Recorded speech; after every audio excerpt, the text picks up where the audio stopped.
is just type your question in there. If you don't want to share that question with others in the session, you can click on the send privately button, or you can click on send to all.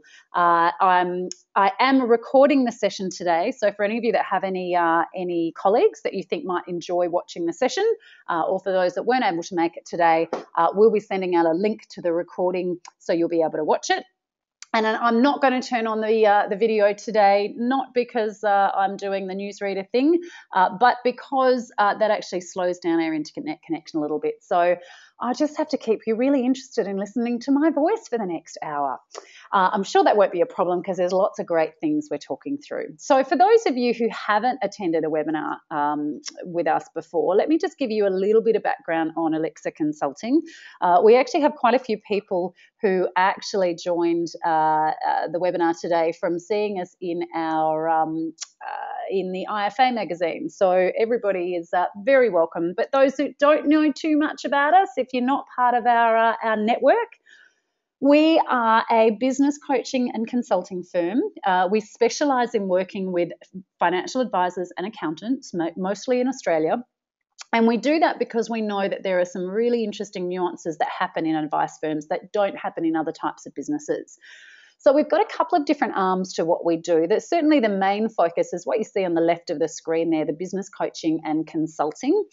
So there's our team of merry men and ladies. We have Mike Jobbins on the left-hand side there, who's the newest member of our team, who's actually sitting right next to me today, Mike, so he's not allowed to make me laugh.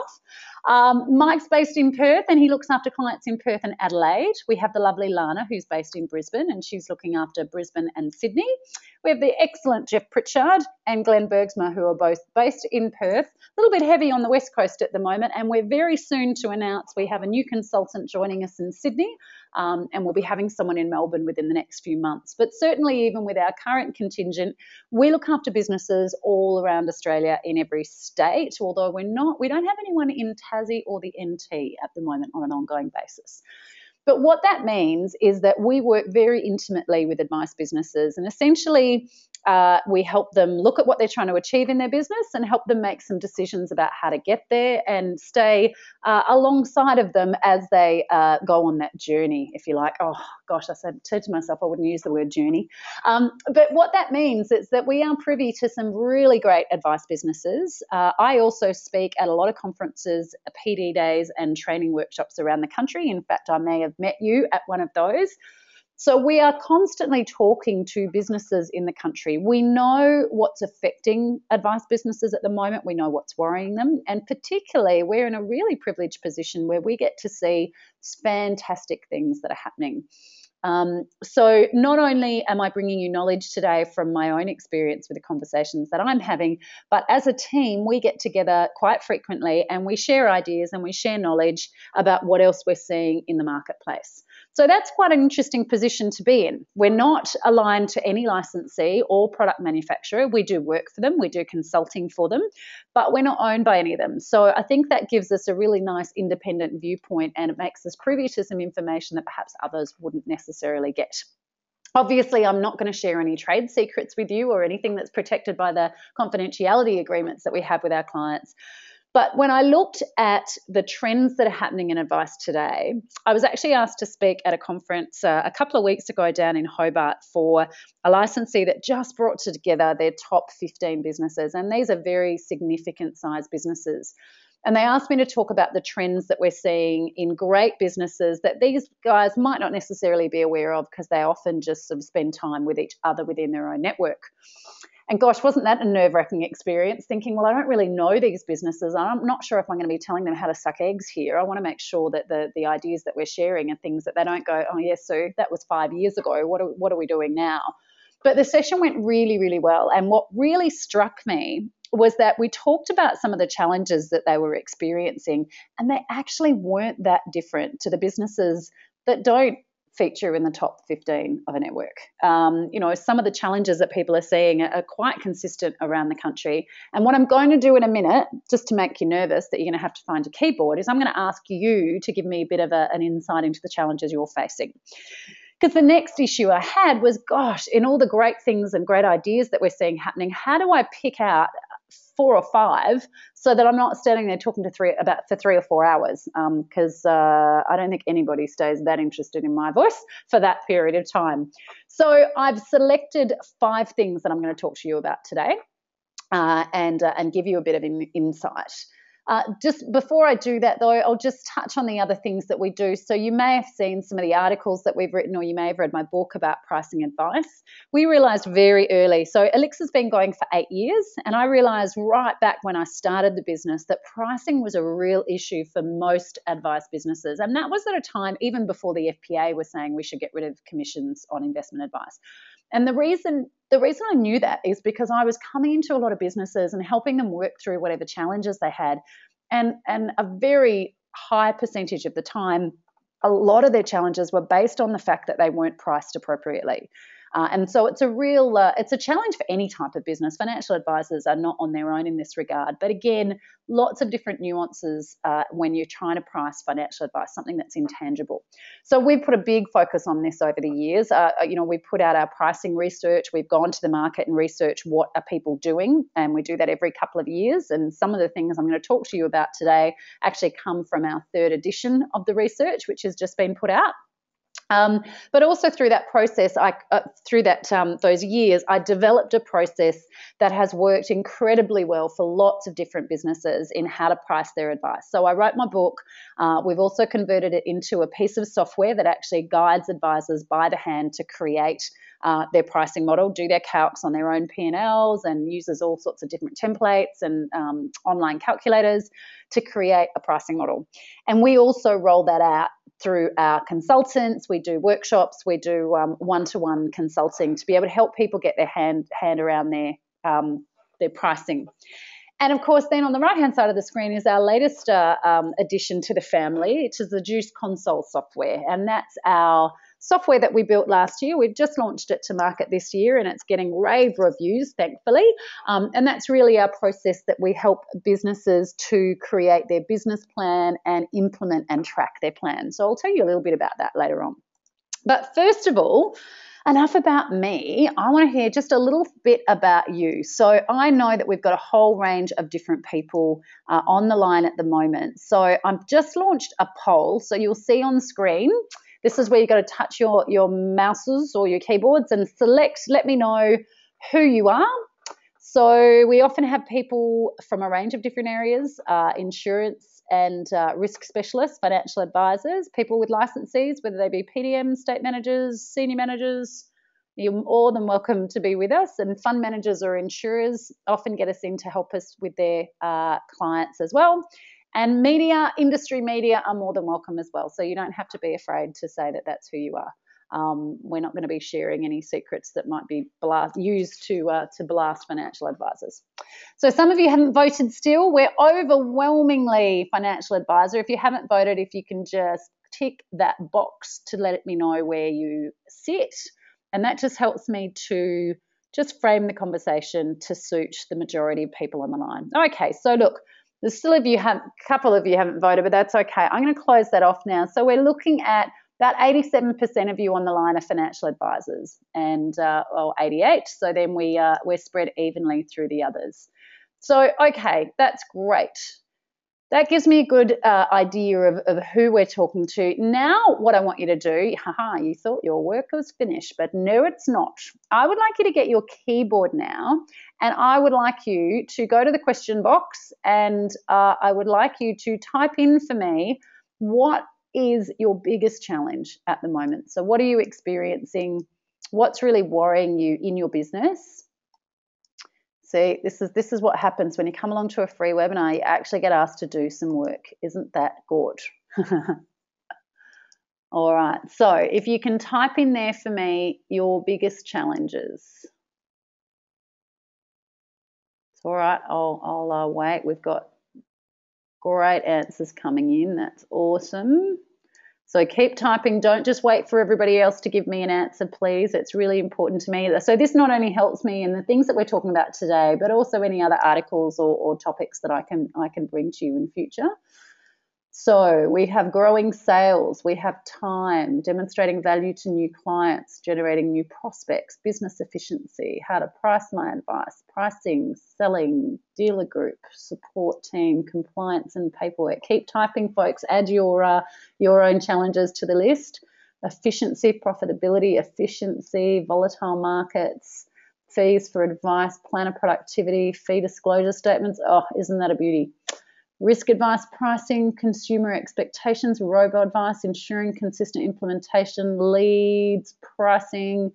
Okay, there's lots of you experiencing similar sort of things.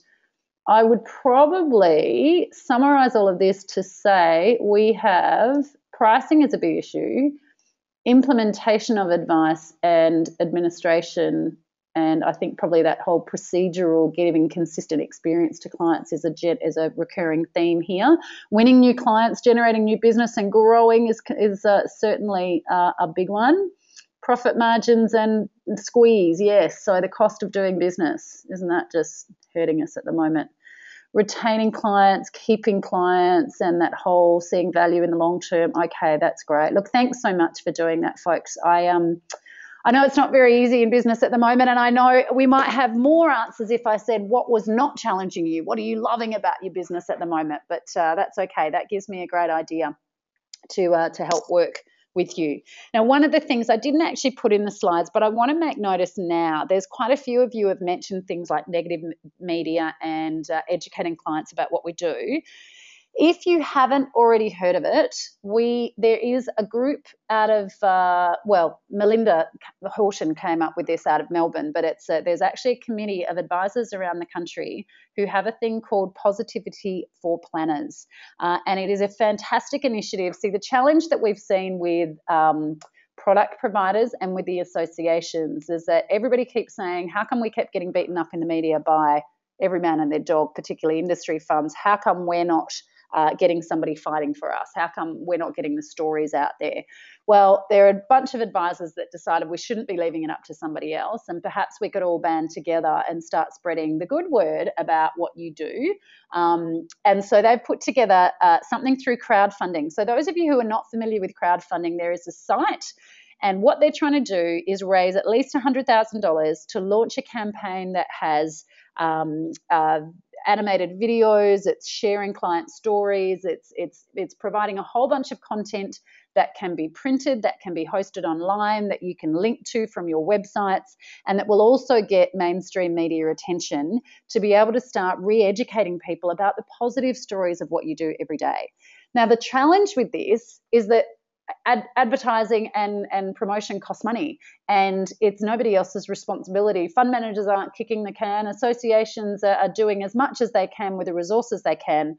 But this group of advisors, and I'm on the committee because I wanted to help here because I think it's such a great cause, we kind of figured that if everybody even tips in $50 or $1,000 or whatever they can manage, if we can raise at least $100,000, we can start getting some really good fodder out there that people can leverage from. So how a crowdfunding site works is that you go to the link and you can pledge whatever donation that you're going to make. And as long as they hit the target, as long as they raise $100,000 from people that have pledged, they're only then will that money be taken out of your credit card. But you can have an active role in actually helping to spread the positive word for advisors.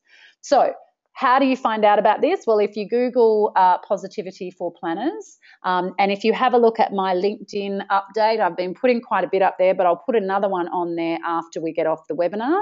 And if you need to, we can send you the link straight to it to go there and check it out. So it might not change the world overnight, but it's just a little thing that you can do to actually contribute to start getting that word out. So, okay. Let's talk about these great 5 ideas that I'm seeing. And as I said, it was kind of tricky to be able to select enough that I could just cover in a short session. But we're going to start from the left-hand side around here. I want to start talking a little bit about client engagement. There's some great trends that we're starting to see there. Pricing, yes, for those of you who are challenged there, I've got some insights for you there. Better business management. This is a really interesting one, and obviously it's something that's really close to my heart, but we are definitely seeing an increase in advisors really focusing on how they run their business because they kind of have to, more so than ever before. We're seeing a rise in multidisciplinary practices, and I'm going to talk about what that looks like, and also outsourcing. And this might be a little bit further than what you currently think of when you think about outsourcing. And then at the end of the session, we have a special offer for you. We do this from time to time for people that attend our webinars. So I'll share that with you at the end of the session. Haha, you have to stay the whole time before I tell you about that. All right, so the whole point of what we're talking about here, and the reason why I think we're getting so much interest in these types of conversations is a recurring theme that we have that I'll be talking about all the way through, which is leverage. You've enjoyed leverage in your advice business for years. So if you compare yourselves to other businesses from a valuation perspective as well as a cash flow perspective, if we talk about valuations, sure, they're getting a little bit softer now, but we all know that many businesses, and perhaps we see a direct comparison all the time to accounting businesses, they're getting 0.8 to 1 times their fees or their recurring revenue, whereas advice businesses are still getting 2.5 to 3 times their recurring revenue as a valuation. Now, there's been a lot of fear around this because with the changes happening to advice practices, we may not necessarily still have that firm revenue coming in, because a lot of that recurring revenue for practices is what I would call passive revenue. It's ongoing trails coming from policies that you've written over the years. So there's a little bit of fear about whether these valuations are going to stand up in future if we don't have more of those trails growing within the business. And of course, we can also talk about the bowler offers that are out there in the market as well.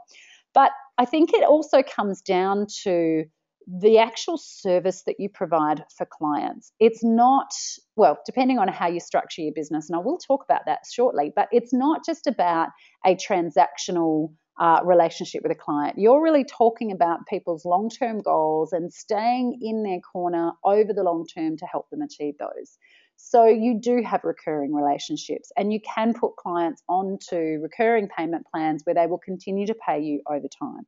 So I think from a valuation perspective, we may see a little bit of further softening, but for the businesses that have got really good processes in place, who have got really good value propositions that their clients have no qualms about paying ongoing fees for, they are still a really strong, powerful business. The other part of leverage, it actually comes in your cash flow element. So you don't charge people based on an hourly rate. So you're not always going to be limited to the human capital in your business, like many accounting or legal firms are at the moment. A lot of them are trying to move away from it, but that's certainly where they've come from. So it's not necessarily as easy as it used to be to maintain that leverage in an advice business. So it's where you're not taking commissions necessarily, or you may choose not to take an asset-based fee. It means that you're going to get more creative around the way that you're charging your clients. And I don't mean creative in the sense of dodgy. I mean creative in the sense of structuring an offer that suits the clientele that you work with, that really cements that leverage in the business and still provides value to your clients. So some of these ideas that we're talking about today are going to help you with really generating that. So number one is this concept of client engagement. And the reason I've selected this first is because it's actually, I'm giving you a very good example of this in this free webinar that we're doing today. So what we're seeing more and more of is advisors being acutely aware of the difference between what we would term your customers and your clients. So your clients are the ones that you want to keep inside that fence. They're the ones you keep close to you. They are the people who really engage with your services. They work with you. They'll come in for their reviews. They return your call. They do consider you as their advisor, and they pay an ongoing fee for those services.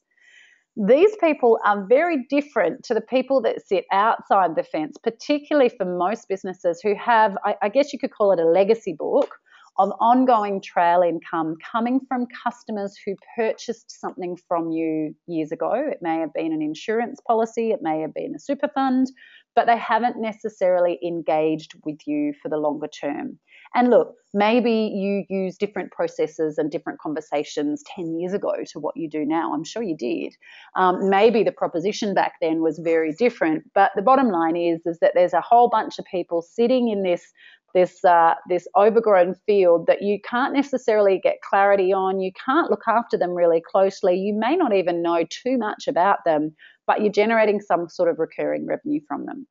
But your clients are the ones that you cultivate, you look after, and you know a lot more. And they're the ones that really will continue to refer other people to you.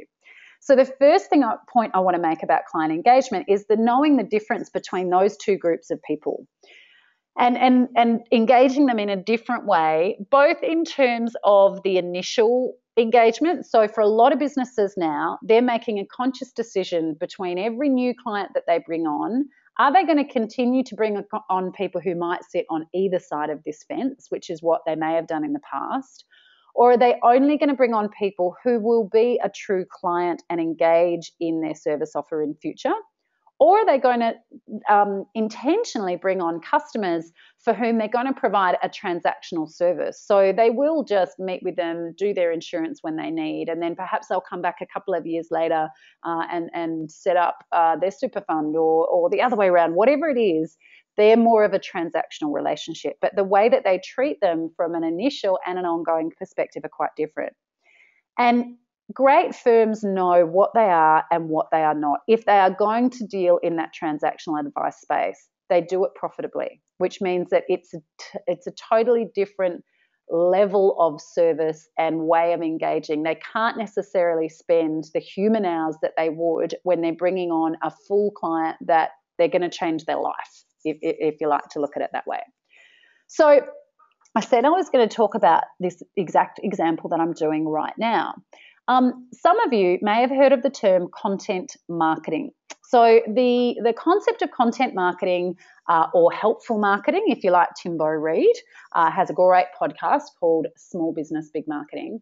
The whole concept of this is really, I guess, positioning yourself as an expert, providing educational resources, providing information to really demonstrate your knowledge and help people decipher the complex world of advice and financial services, with the intent that when they need your assistance, they're going to go to you and nobody else. So take today, for example, we have a lot of clients around the country. We specialize in the niche of financial advice, and we provide a lot of content. I write for a lot of magazines. My consultants write articles as well. We have our blog that we put articles up frequently. Some of you may have come to a session where you've seen me speak and you didn't pay for it. Well, those sessions are usually paid for the product provider or the licensee. But we do free webinars. We do things that we don't charge people for two reasons. Number one, because we do have access to some great thought leadership. And so, my passion really is to improve the business of advice. But also, quite commercially, I know that when people hear about what we do, they realize that we know what we're talking about. We've got some great ideas. And so if and when they ever get to a point of saying, I'm going to spend money on my business and have an advisory board or a coach, or I want to buy a book about how to do my pricing, we're going to be the first person that they come to.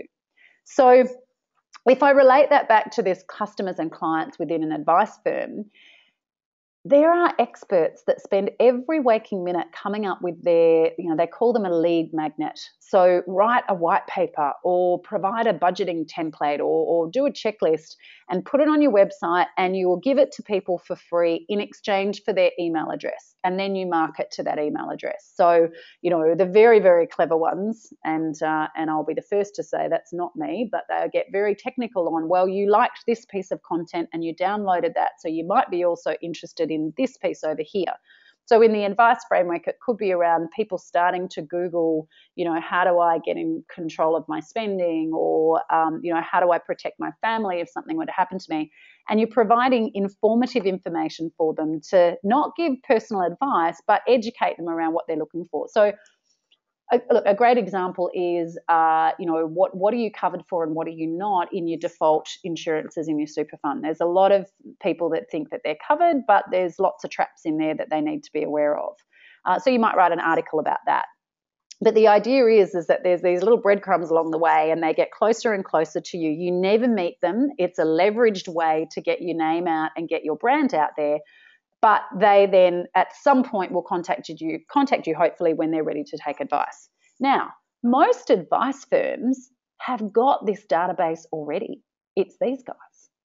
So there are businesses in all sorts of different environments to yours that are desperately trying to build their list, if you like, so that they can start communicating with people, and then at some point they're going to get a percentage of those people to engage and take their full service offer. But most advice firms have got a whole range of customers sitting on their books, and some really great ones are really starting to look at those people as saying, well, they're through this rough, through these weeds. I don't want to do business with all of these people because a lot of them don't really want my full service offer, but there's going to be some little pots of gold in there. So they make a conscious decision to either sell off the land on the other side of the fence and get some capital in, and somebody else will look after those C and D clients, if you like, or they're going to start marketing to them and educating them and engaging with them in a way that is cost effective, that is one-to-many, that leverages their time, but also then enables them to help them easily climb that fence when they want to engage in the full service offer. So I hope that makes sense to you, that little analogy. So in terms of the customers, the sorts of techniques that people are using, it's really about re-engaging those customers and letting them know what they do, getting them excited about the service that you have. And look, that can be done by phone calls. And the old school way was get in a graduate or get in a young advisor and give them the list of clients or customers and effectively make them sit on the phone and do cold calls. Nowadays, a little bit of that is still happening, but it's being able to look from a more conscious perspective. So it might be within certain age ranges of that group of people that will be more likely to engage in your service offer. Or people are doing online education. So they're marketing out to that base or letting people know that there's an article to read and it might grab their attention. They're putting videos on YouTube that people can also engage with, and even running membership sites that says, hey, we don't necessarily, you might not want to pay a significant fee, but there are services that we can provide that can be delivered by a webinar or pre-existing material that we turn into a quiz or an education program that can be hosted online that people will pay an amount of money to access. Now, it will be a much smaller amount of money than your full service, but it is a way that some firms are looking at and exploring to say, well, perhaps we can provide an educational component that can be a profit center rather than just a cost center. So, also have that transactional offer where they bring them over where they have a need, and they then also ensure that it is done in such a way to leverage technology as best as possible, and then engage the clients when they need to.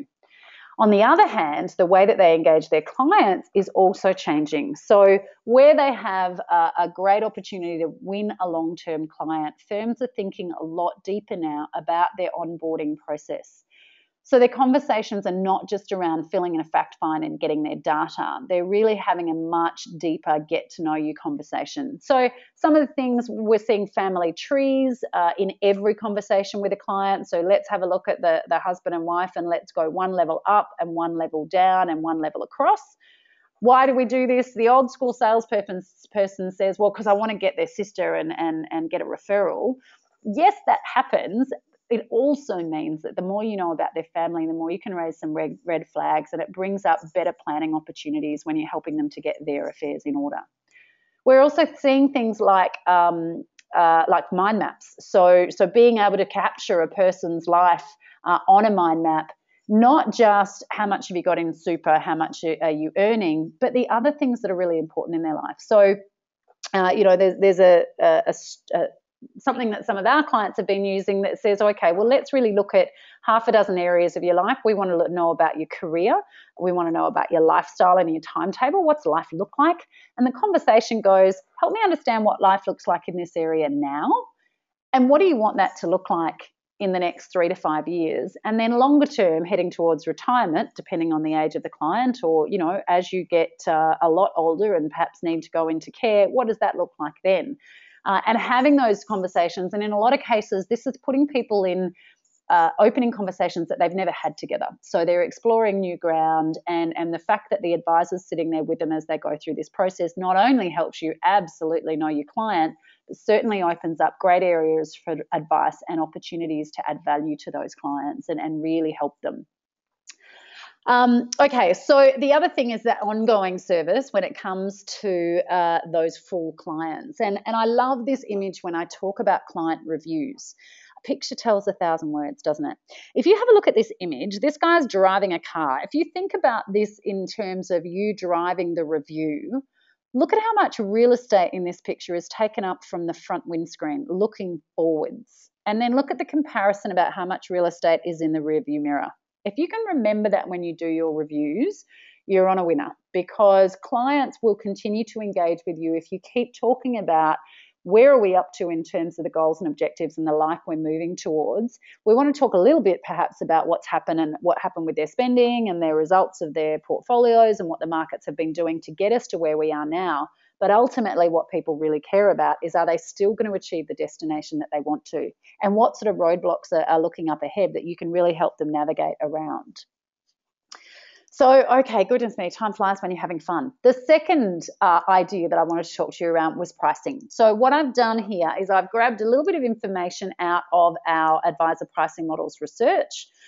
So where am I getting this from? Well, we've done this every couple of years. This is our third edition. We go to market and we interview a whole bunch of different advice practices to really understand how they're pricing their services, what challenges they're having, what process they're using, how much they're charging. And we put it together in this research report. Now, in previous years, we have only put out a hard copy because this is a massive, massive piece of work, and it takes a huge number of hours. The only challenge with that, though, is it meant we had to charge a lot for it. And so we were finding there were some smaller advice businesses that weren't actually getting access to the knowledge and the data. It's that catch-22. We share some of the information publicly, and there's some really good meaty information that really helps people understand their own pricing and understand what others are doing. And obviously there's a value to that. So let me bring out a couple of these thoughts that we're finding in this research. So this was 275 advice businesses participated in this research. We did it by way of survey, online survey initially, and then we actually discovered there were lots of really interesting things we wanted to dig into a bit deeper. Foolishly, we first thought that all of the new things had already been done because we'd moved to commissions now and FOFA had been implemented, but we were starting to see some interesting things occurring. So we sort of dug a bit deeper even still.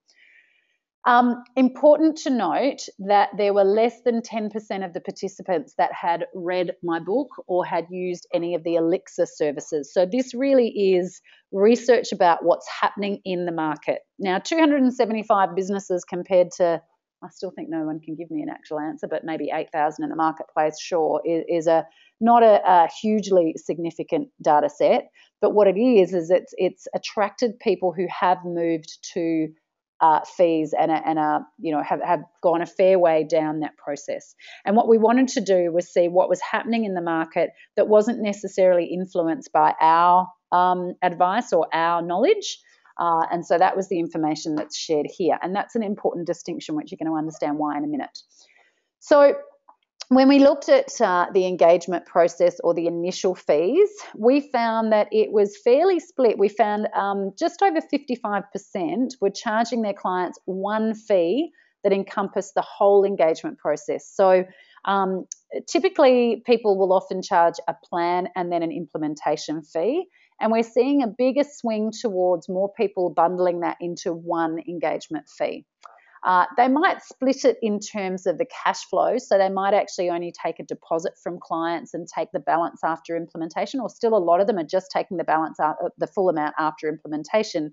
But the way they position it to a client is that it's one fee to take them through the full process. There's just under 40% that is still separating it out, though, still saying, well, there's an amount for the plan and there's an amount for the implementation.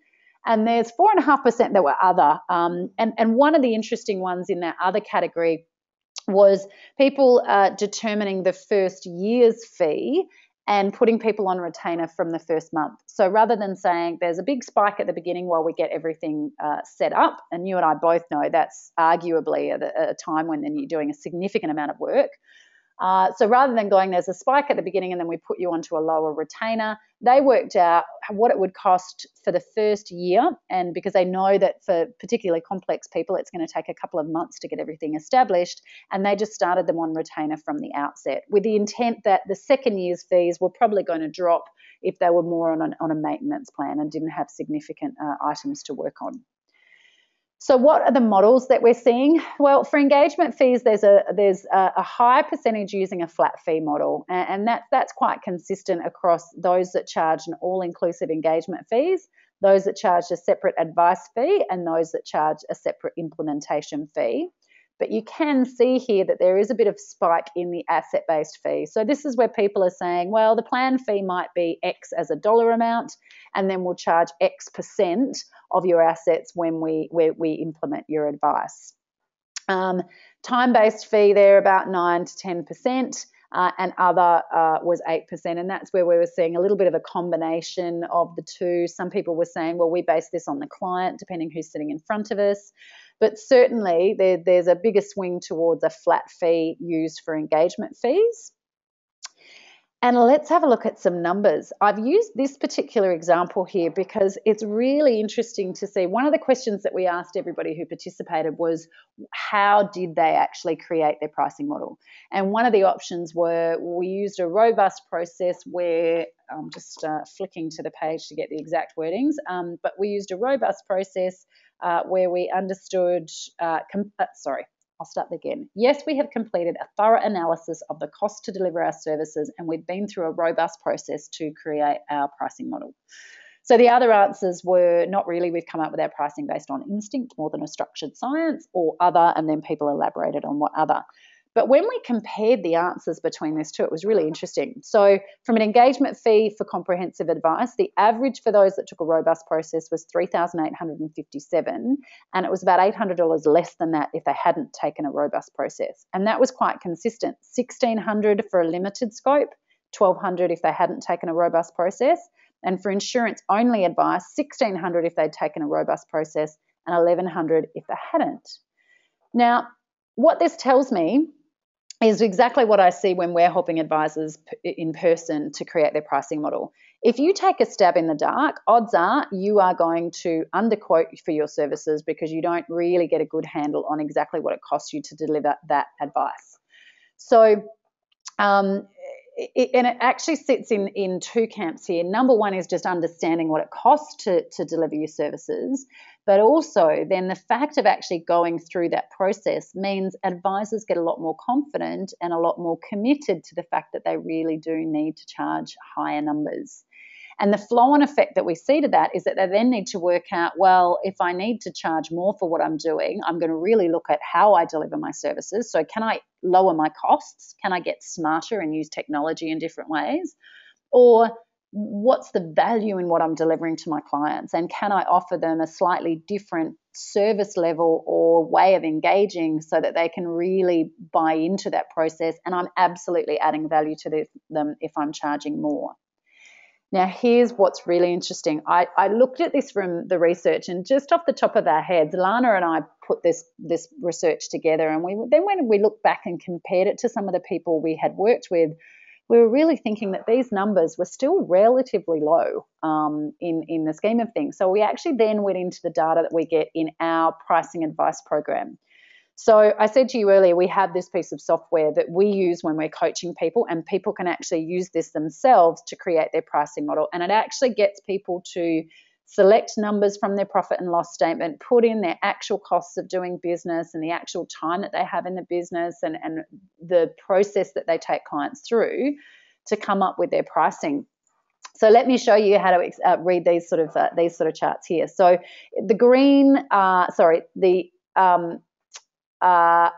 bars are the comprehensive advice. So we can see at the bottom here that the lowest fee that people came up with was $672, and $12,777 was the highest. Now, let me be really clear. This is the minimum fee for comprehensive advice. Now, if we look at the chart here, so for example here, we're saying this tells us that 28% of the people ended up with a fee between $2,500 and $3,500. If that makes sense to you, I hope it does. But look at the averages here. For comprehensive advice, for people that had been through our process, and you know, we could say that we're biased, but I've taken hundreds of businesses through here. We know this works. 4,316 was the average for comprehensive advice, compared to those in the market that had taken a robust process or stated they had, and they were at 3,857. Now, there is a big variance in the types of businesses, their overheads, the type of services they provide. But when we're seeing consistent differences in the averages, it's going to tell us a little bit. And one of the things that I know that happens when people go through our process, and certainly I'm sure if they use any other coach as well, is that it also gives them the confidence and the ability to have those conversations with clients, so that not only do they need to charge that amount, but they can actually do so with clients, and they can position their services in a way that engages them effectively. So, and the differences with ongoing advice was significant as well. And I think that's particularly a really concerning area, because you might say, well, you know, we've got enough cash flow coming in from our customer base at the moment, so every new client doesn't have to be profitable. We want them for the longer term. But if you're charging too little for what it costs you to deliver your ongoing services, at some point in time, that's really going to hurt you when you start losing significant numbers coming through out of that passive cash flow. So it's really important to have a look at.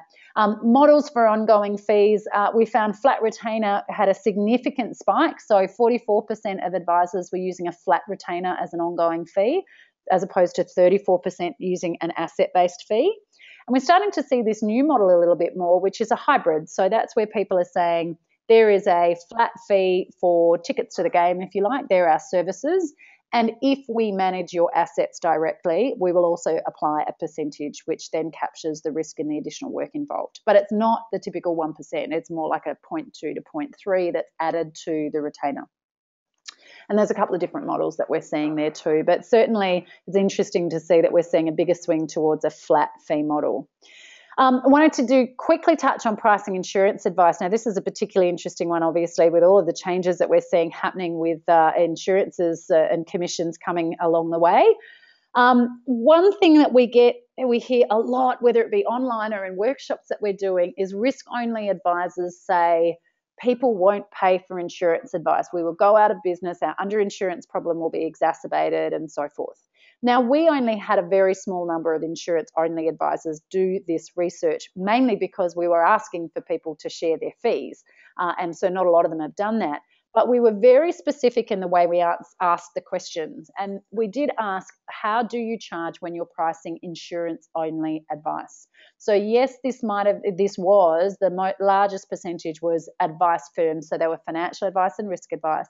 But very specifically, when they deliver risk-only services, we found that 45% were using a fee plus the upfront commission option.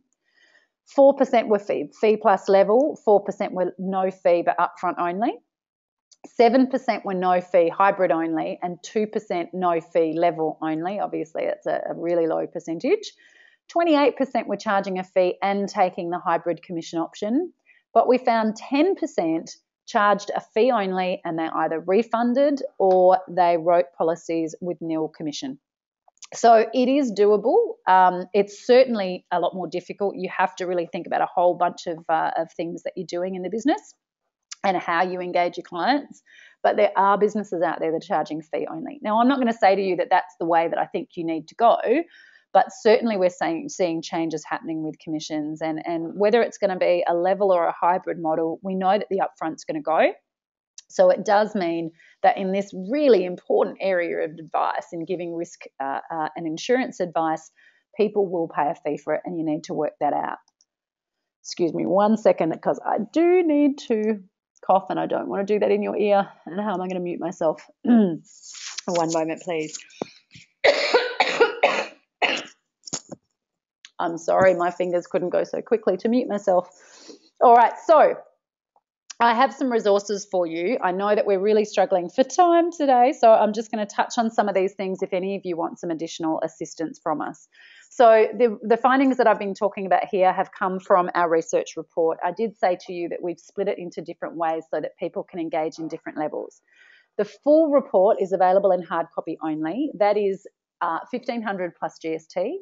That has all of the info. So the key findings, the numbers, the client case studies. So we actually ask people to tell us about their fee model, and then also ask them to price half a dozen different types of clients and how they would deliver services to them.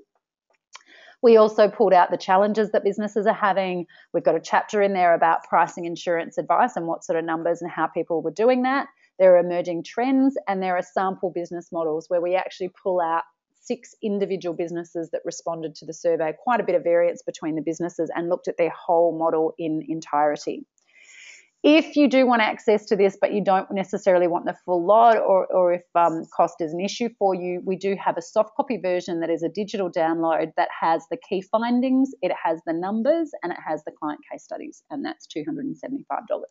The other resource that we do have for you is our online program. So this is the software that I was talking about. That's a minimum 12-month subscription of $89 a month. It has the step-by-step process. Because this is an online learning thing, you can actually get, I think it's 10 CPD points as well, if you choose to. But it's also got our templates in there, so a letter of engagement that you can use with a client, ongoing client service agreements, and it does all the calculations for you. And after you have done that process, you'll also, I think it's due for release in September, you'll be able to get a benchmarking report that shows you how you compare to other businesses in the system. So you can access that if you like. Now, my little order went hinky there. The other question we asked about people when they were looking at insurance was if they did take the commissions, do they decrease or offset the fee they charge? And it was roughly half and half. Some of them do, some of them don't. One thing that we really found was that when it came to insurance, the numbers were quite interesting, and it's certainly an area of growth for a lot of people. There's people that just really still finding their way when it comes to pricing insurance advice. It certainly is complex. Now, we have a question of where separate advice and implementation fees are charged, what's the balance? So is it a much higher spike at advice or a bigger implementation fee when the cash arrives, or a balance? That's a really good question. I think we didn't actually separate that out. From memory, it was a higher amount at the plan fee stage. What we did, though, was look at the difference between the initial fee and then the ongoing fee, so the annual fee from there. And we found that the ratio so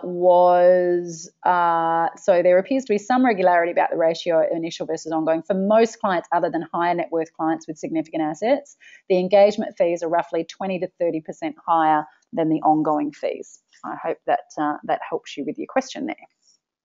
So, all right, number 3, the other trend that we're seeing is better business management. As I said earlier, you cannot any longer run a business just by accident or just by servicing clients really well, because you have to be aware of your pricing, you have to be aware of your margins and so forth. So the things that we're seeing great businesses do are they do have a clear vision for their business. They didn't just stumble into advice and now they're just looking after their clients. They really know where they're wanting to go with this. They have got a business plan, and you know it's stunning to me that the percentage across the industry is still quite low in terms of people actually having a formal business plan. But they also know their numbers, so at any given time they know how they're tracking to their targets. They know what they've got in their pipeline. They know what kind of opportunities that they've got coming their way, and they're managing them really well. But it's not just from a financial perspective. They also run a really good quality business. They know that if there are certain areas in their service delivery that aren't up to scratch, they're working on it. They're coming up with better ways to service their clients and have a really good quality advice that goes out. And of course, you know, great businesses, they do have a business coach or an advisory board. And I am not just saying that because I think it's a good thing to do. It's what we do. It's, you know, we've built our whole career around it here in Alexa. It's not just bad businesses that have a business coach because they don't know how to run a business. That's not what this is about. It's about people who are really focused on running it like a business and being successful on purpose, and having somebody that they trust that's external to the business, that they can bounce ideas around, that can keep them accountable to the vision that they're trying to achieve and give them some insights that they might not necessarily get within their licensee network or within their peers. Now, one of the things that we have done, and as I say, I've run Alexa for 8 years, and I have a really good process that our whole team uses when we are working as a board member or as a coach with a business, and that is actually helping them get clarity and focus into the business. So you guys have lots of great opportunity to get ideas. So you can have these webinars like this, you go to conferences, you go to PD days. Advisors are actually really great at sharing with their peers and you know, exploring ideas together. But the challenge for every business owner, not just advisors, but any entrepreneur or business owner, is focus. So you can come up with lots of different ideas and start running in lots of different directions, but that doesn't necessarily get a really great outcome at the end of the day because, well, I'll share with you, we have a saying for some advice, or well, some business owners, not just advisors, but often they will get ADOS, which is attention deficit. Oh, shiny. And they just keep going off on different tangents and exploring different ideas without having a good consolidated track back to their overall vision for the business. So we've created this software, and you can either, look, certainly this is a plug because it's awesome software, but you can also use this in terms of ideas of how you might manage your business better. But we look at, first of all, a thorough analysis of the business. So rather than just going, I like this idea, I like that idea, we have an issue with pricing, they actually step back and take a 360-degree view of their whole business. And what we've done is created this business success wheel. So we know that there are 18 different areas of a business that will impact its success. And when people come into the software or use one of our coaches, we take them through a process to reflect on how they do things in each of these 18 areas.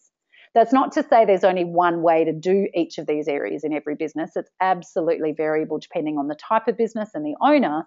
But it does give them a really nice way of getting absolute clarity on what's happening. And then they get to step back and go, okay, we have some missing spokes on our wheel, which are going to breach the integrity, and we really want to focus on those things. We're going to have some wobbly spokes that need a little bit of tweaking, and there's going to be some things that we're doing really well in the business that we want to leverage better from. So they take that step first, and then they create a business plan. And the plan that I'm showing you here is our evolution map. Many of you have seen this before. It can fit on a single page, and it keeps people focused. So if you use the Juice console, it actually steps you through the process to say, well, let's define your business as it is right now in terms of revenue and splitting that from your different sources so you know what levers you can pull, but also different ways that you would define your business. Obviously, your bottom line is important as your top line. So what are your expenses and your profit margins? And how else would you describe the business now? Then what's your vision for it in 12 months' time? What do you want it to look like? What are your targets and so forth? And then really importantly, what are the things or the strategic directions that you're going to take to get you from here to there? So there's a bit of a sales management component in there. How many inquiries do you need? How many clients do you need to win? There's also a servicing component as well. So how many client reviews do you need to be doing? What are you going to do with those reviews? And then all of these other things are completely customized to the business. So this particular business, they want to move into aged care. So someone needed to finish their studies. They were going to launch a website. They had accountants that referred to them. So they were going to present at accountants training. There's a whole range of different activities they were going to do to stay focused on achieving the destination that they wanted to. The next step that they do is they track the success of that. And so again, that's probably the biggest reason that we built Juice, is to be able to pull your numbers from a whole bunch of different areas into the one place. So being able to track each month, where are we sitting in terms of our target to actual for our income? What clients have we got sitting in our pipeline, and where are they at the different stages, and when are they likely to drop? What are the expenses? How are we tracking there? How many clients do we have, or how much revenue do we have in the different areas? And that can sometimes give us some indications that perhaps systems aren't working as well as they could. Our marketing, is it working? Where are we getting our new clients from? So having visibility on all of those things builds a really great, powerful business that grows at the speed at which the owners want it to grow.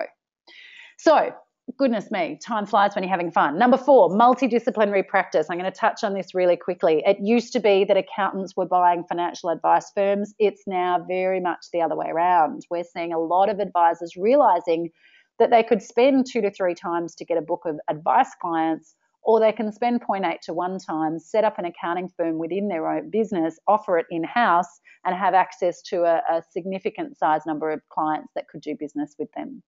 And this is going further than just accounting. We're seeing quite a few businesses saying, well, it makes more sense to us to find a niche of clients and build out our own service offering that covers all of their needs when it comes to finances and getting their affairs in order.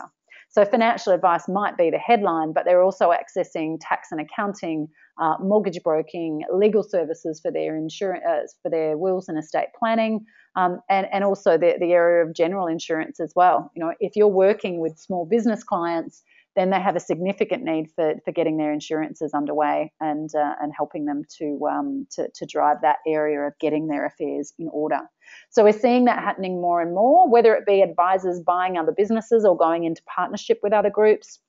That you're seeing these multidisciplinary practices that are getting very clever at ensuring they have a relationship with the firm and they're cross-referring clients across their network. The last thing is outsourcing. Now, many of you would probably outsource to some degree.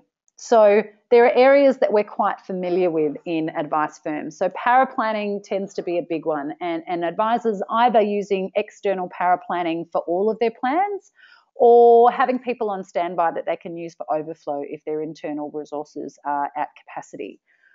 Asset management is one that people often go, no, we don't outsource that. But then when you really look at it, you actually do.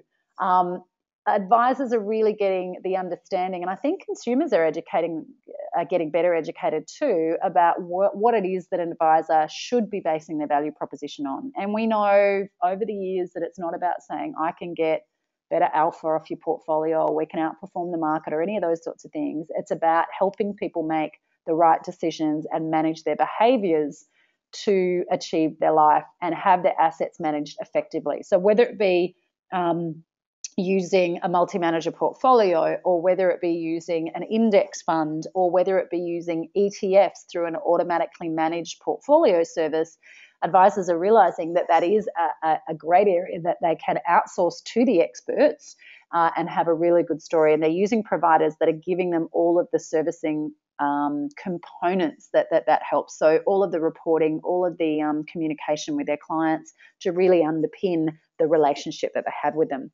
Insurance underwriting, the insurers slowly are getting better at their tele-underwriting and taking those services away from necessarily the advisor having to do that in-house.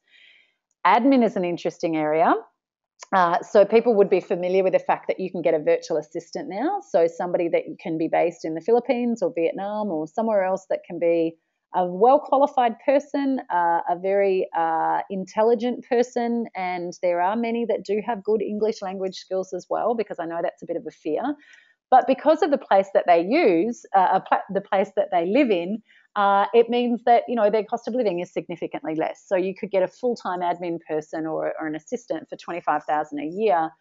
You involve them in your business. They Skype in to do your Monday morning meetings. You have regular WIP meetings with them, and it's just that they're sitting in a different office.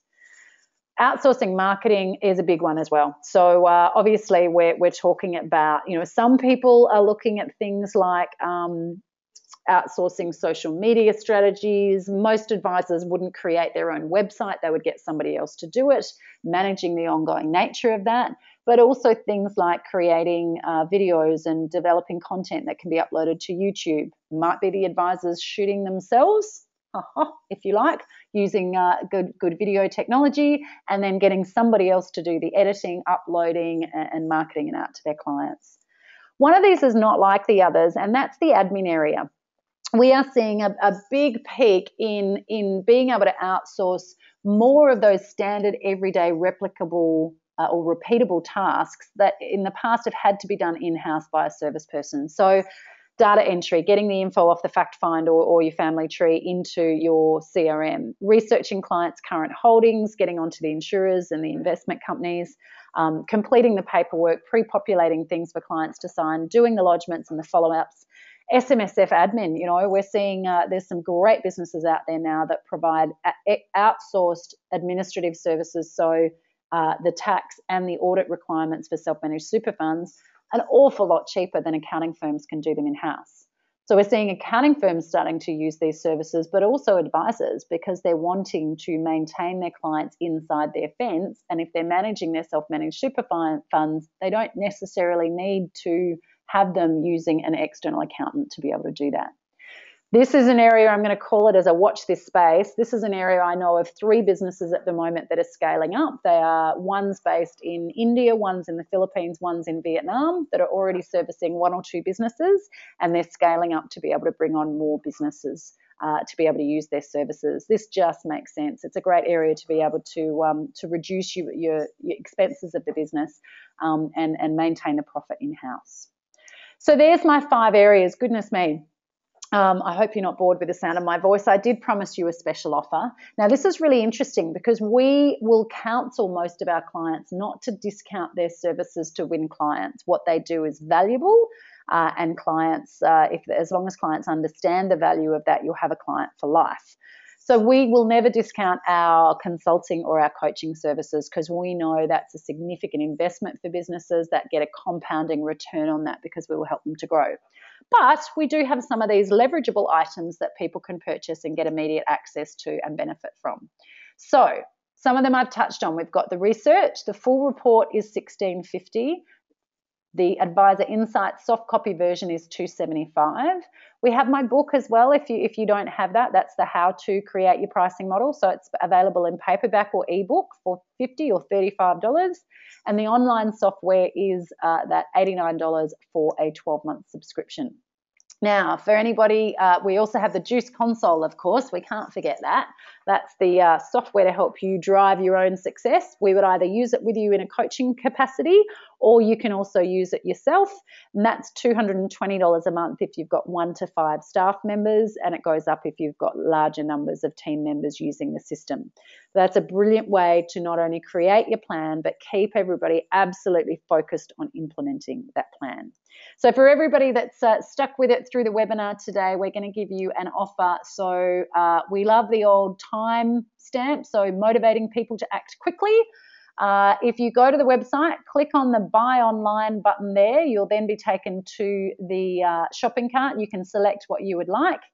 Anything that you purchase from our website, if you put in the coupon code of webinar in caps in the shopping cart, that will automatically apply a 10% discount for you. So that will work for the next week, and we're more than happy for you to do that. We also, of course, have our consulting services. So we are growing the team. We do have capacity to be able to help more clients. So not only from an ongoing coaching perspective, or perhaps you need some initial strategy work or a board of advice. Anybody that's wanting to reach out to us from the webinar, we will conduct a half-hour phone consultation for you at our cost to see if there are some ideas and some areas that we can help you develop within your business. So thanks so much for your time. When I close this webinar, you are going to be immediately taken to a survey. Please take the 3 minutes to fill in that survey. As I say, we do these webinars at no cost to people. We love sharing ideas. We love showing you some new ways of doing business, and we want to keep getting better at doing that all the time. So please give us your feedback. Thanks so much.